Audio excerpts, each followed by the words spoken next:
In July 2022, 3 bison walked out of a steel corral into an ancient wood outside Canterbury.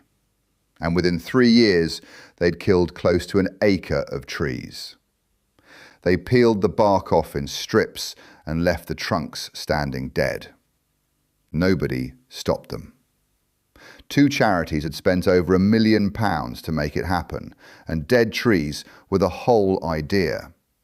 If you've ever read a rewilding headline and wondered whether any of it does anything real, this one is worth your time. Because almost everything you've heard about that wood is off by one detail. I'm Ambrose Wild. The animal that came out of that corral first was an 18-year-old female down from the Scottish Highlands, and she was walking into an experiment that would outlive her by decades. The monitoring program built around her is scheduled to run until 2050. She had about 3 years left. Whether any of this worked was a question she was never going to hear the answer to. And neither, if I'm honest, will most of the people who set it up. 3 bison came out of that corral in July. The 4th was stuck in a customs queue in Germany, and I'll come back to him. I went through the reports from those first years, and there's a habit running through them I didn't expect from a conservation charity. It shows up 3 times before I name it at the end. See if you spot it. So, the detail. When Kent Wildlife Trust bought this reserve in 2003, close to 40% of it was conifer plantation. Another 35% was planted sweet chestnut coppice, grown in rows for poles and fencing. Only about a quarter was native broadleaf woodland. That matters because the Blean is old. West Blean and Thornden Woods sits 5 kilometres north of Canterbury. It's been a site of special scientific interest since 1989. And a droveway runs through it that people have been walking for something like 1,000 years. It's part of the largest continuous block of ancient woodland left in southern England. So the wood was never dead. Walk in there on a June morning and you'll hear nightingales. There are hazel dormice in the understory. There's a population of heath fritillary, one of the rarest butterflies in Britain, feeding on cow wheat that comes up wherever the light gets in. And that's the problem, wherever the light gets in. A conifer plantation is designed to close the canopy and keep it closed, and even aged chestnut does much the same job. Under both of them, the woodland floor goes dark, the ground flora thins out, and everything that needs sun and bare earth gets squeezed into whatever clearings the rangers manage to cut by hand each winter. For 20 years, the answer was chainsaws and volunteers. It works. It also costs money forever, and it only ever happens in the spot where a person decided to stand. So in 2022, the Trust tried something that doesn't need a person at all. It weighs about half a tonne, and it eats bark. European bison eat bark year-round. Deer will strip a trunk in a hard winter when the food runs out, but for a bison, this is ordinary feeding, in every season. They stand at the tree and work the bark off in long vertical strips with their incisors, and a big animal will take it the whole way round. Foresters have a word for what that does: girdling. Bark carries the phloem, the tissue that moves sugar down from the leaves to the roots. Take a complete ring off and you cut that line permanently. The tree doesn't fall, it stands there and dies from the roots up over a season or two, branches still on. That standing dead trunk is the entire point. A ranger with a chainsaw produces a log on the ground. A bison produces a dead tree still standing 8 meters in the air, slowly going soft. And that is the exact structure woodpeckers excavate. Bats roost behind, beetle larvae spend years inside, and bracket fungi colonize. Head bison ranger Tom Gibbs has described patches of the Blean where the herd worked through sweet chestnut across an area of roughly an acre, stripping it, killing it, leaving the deadwood upright. The canopy opened. Heather started coming up on ground where heather hadn't grown in decades. And on the warm, bare soil underneath, the rangers began finding slowworms and common lizards stretched out in the sun. The reptile survey numbers moved as well. 36 slowworms counted in 2021, 58 in 2023. Grass snakes went from 1 to 4. And Kent Wildlife Trust's own ecologist went on the record to say you cannot read that as a real increase yet, because reptiles and dormice adjust to survey equipment over the years, and other reptile counts on the same site went down. That's the bark. The other half of the job happens at ground level, and it starts with dust.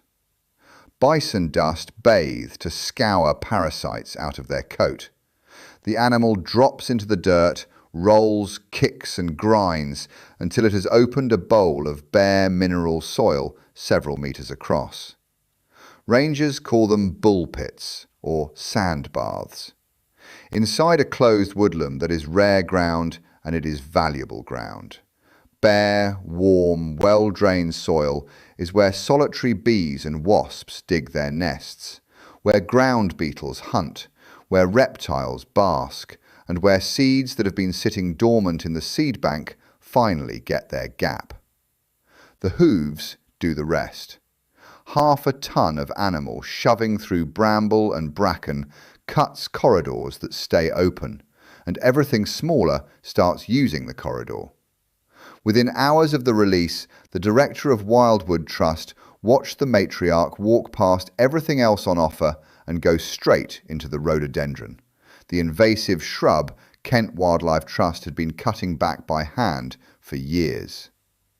Then there's the coat. Bison molt in great hanging sheets and rub it off against trunks, and the fur takes seeds with it and drops them somewhere new. Birds pull the rest off the bark for nesting material. And there's the dung, which is wet and coarse and full of undigested fibre. Rangers photographed dung beetle larvae developing in it, and fungi fruiting straight out of it in the first months. Royal Holloway now runs pitfall traps on the beetle assemblages and the pollen it carries. That is one animal, moving through a wood every day, doing 4 or 5 separate physical jobs that no machine on the reserve can do. If you're getting something out of this, subscribe. I take one story like this apart properly every week. That's the mechanism. Now the design. Because Wilder Blean was never a release. It's a controlled trial, and it has a control group. The woodland was divided into treatment areas. One holds the bison, one holds longhorn cattle with Exmoor ponies and Iron Age pigs, which is the conventional conservation grazing package used all over Britain. And one block is still managed the old way, by people, on a rotation of coppicing and scrub clearance. That third block exists so the project can answer the question everybody skipped. Do bison actually do anything a chainsaw and a herd of cattle can't? The measurement around it is serious. The Natural History Museum runs soil environmental DNA at 140 monitoring points across the site every 2 years. Queen Mary University of London flies LiDAR over it to map how vegetation, structure and terrain change in 3 dimensions. The University of Huddersfield has the ponds. Royal Holloway has the dung and the beetles. The University of Kent is sampling the bison's gut microbiome. The baseline survey alone turned up 178 species of spider, which may make the Blean one of the most significant woodland spider sites in the country. It found a dwarf spider not recorded in the UK since 2004, and a fungus beetle nobody had seen here since 1988.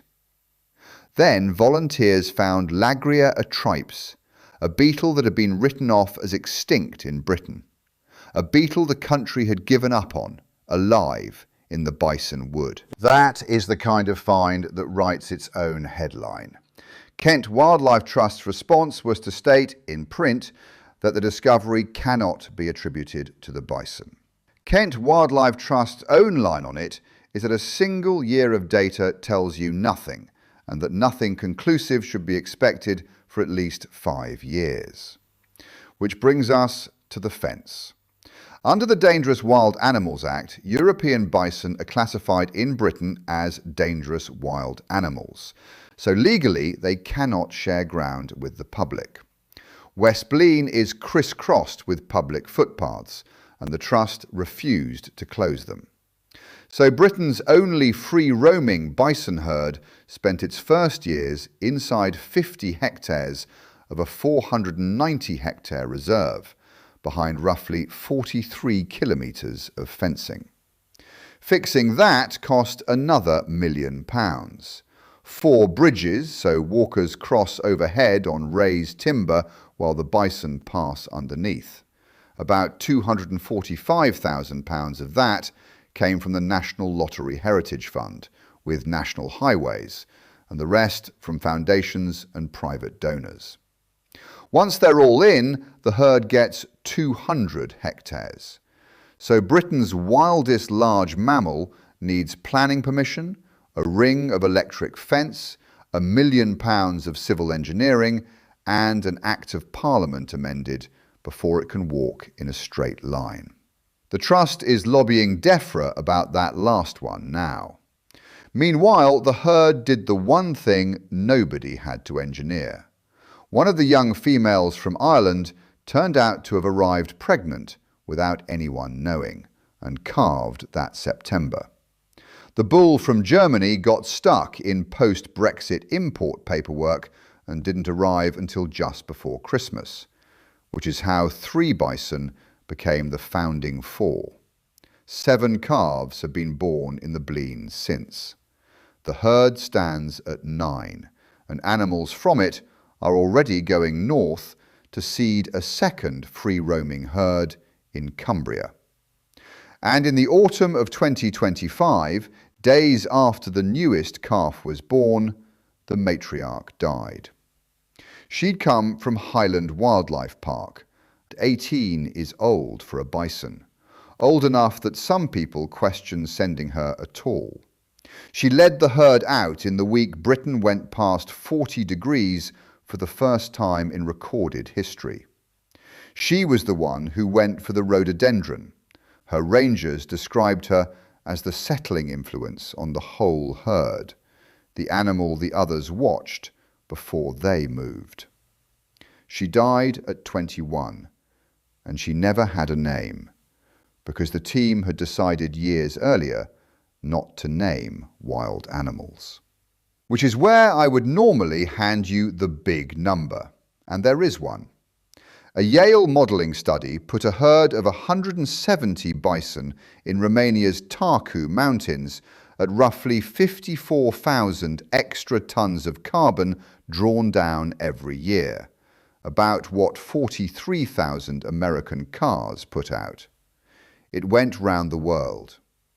Read it properly, and the lead author, Oswald Schmitz, says plainly that Carpathian mountain grassland is its own system, and the effect may not transfer to other places. It hadn't cleared peer review when the headlines ran. So, did you spot it? 3 times these people refused to take the win. They kept a block of woodland under chainsaws purely so the bison could be proved unnecessary. They handed back an extinct beetle, and their ecologist, Cora Ross, said out loud that they are nowhere near being able to evidence the bison's impact scientifically. That's the part I keep coming back to. 9 bison, 43 kilometres of fence, and a promise not to claim a thing until 2050. I'm Ambrose Wild. Next, the Beaver, a British water company, put on the payroll.